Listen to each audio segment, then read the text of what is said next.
What up, McWipey gang? Today we're going to talk about the whole Logan weird controversy that's happening with the commenting and the hacking. I'm going to give you my opinion as a software engineer. Take it with a grain of salt, but let's get into the video. If you were a chick, who's the one guy you would sleep with? John Stamos. What? Did we just become best friends? Yup! So unfortunately, not everything can be as great as that. Also, Step Brothers is a great movie.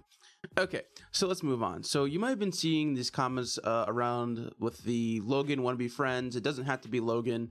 The person behind the channel might actually be changing the name more frequently than what you think, and or the Logan user overall might actually be a person, but an inactive person, and or someone using their account to post these comments. So I don't think anyone has figured out yet if this is a person. Well, there has to be a person behind this, right? It's not just like an AI doing this all by itself. Someone had to program this, right? So people are saying that just by liking the comment that your account is compromised, and I don't believe that to be true. That seems kind of insane. That would mean that Google and or YouTube, same entity, would have some kind of security breach, which would be a serious issue. People are also saying that if you subscribe or even comment back that your channel's at risk, that also doesn't make sense. But I want to, kind of talk about how this might be happening. And also, Ordinary Gamer has some really good information about this as well. And he kind of has the same theory. So let's just get into it. I'm going to start unpacking this. What I think is happening is someone's token or multiple people's tokens are being hijacked. Now, let's get into what's a token. Okay, so this is a great way of figuring out tech terms. Just type in the tech term that you want to know and then add like I'm 5 to the end of it. Okay, so I'm going to explain an OAuth token to you like you're 5, and I actually like doing this for myself. I used this guy's response, but he actually talked like he was 5. So I spruced it up a bit, and I'm gonna show you guys, kind of what I wrote up. Before I get into the example, full disclaimer, I don't think TubeBuddy is behind this. I'm just using them as an example. I think they are a great tool. I just started using them actually. I'm just using them for this example. If a new kid on the block, TubeBuddy, wants to play with you, we need to ask permission from your father, aka YouTube. This kid then asks permission to your father. Your father then tells them a magic word. So now the new kid, TubeBuddy, asks once to play with your truck. And let's say your truck is the YouTube video in this example. You ask your father with a magic keyword, hey, so this new kid wants to play with my truck. Dad, is this okay? And then you give your dad the magic keyword. Your father then says, yes, that is the correct keyword. No problem, let the kid play with your truck. Your truck in this example is your YouTube video.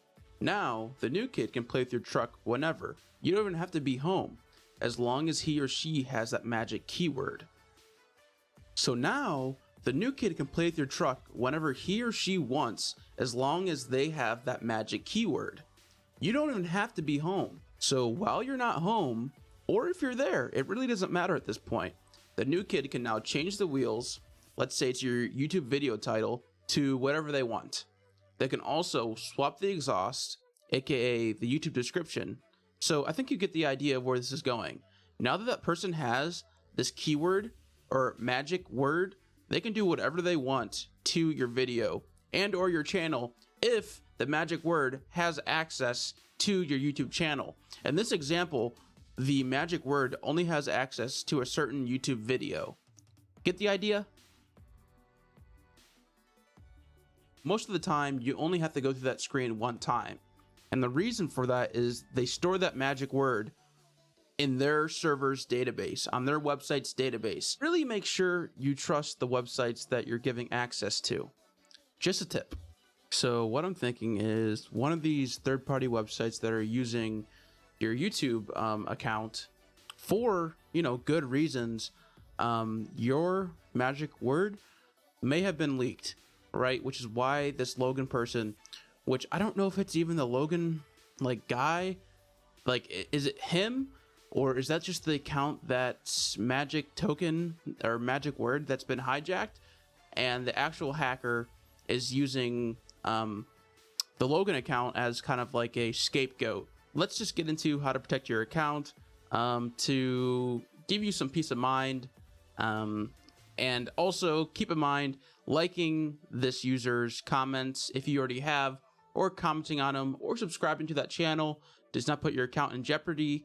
Okay, so take that with a grain of salt. I do not believe, I'd find that very hard to believe that there's that big of a security flaw in Google and or YouTube's security.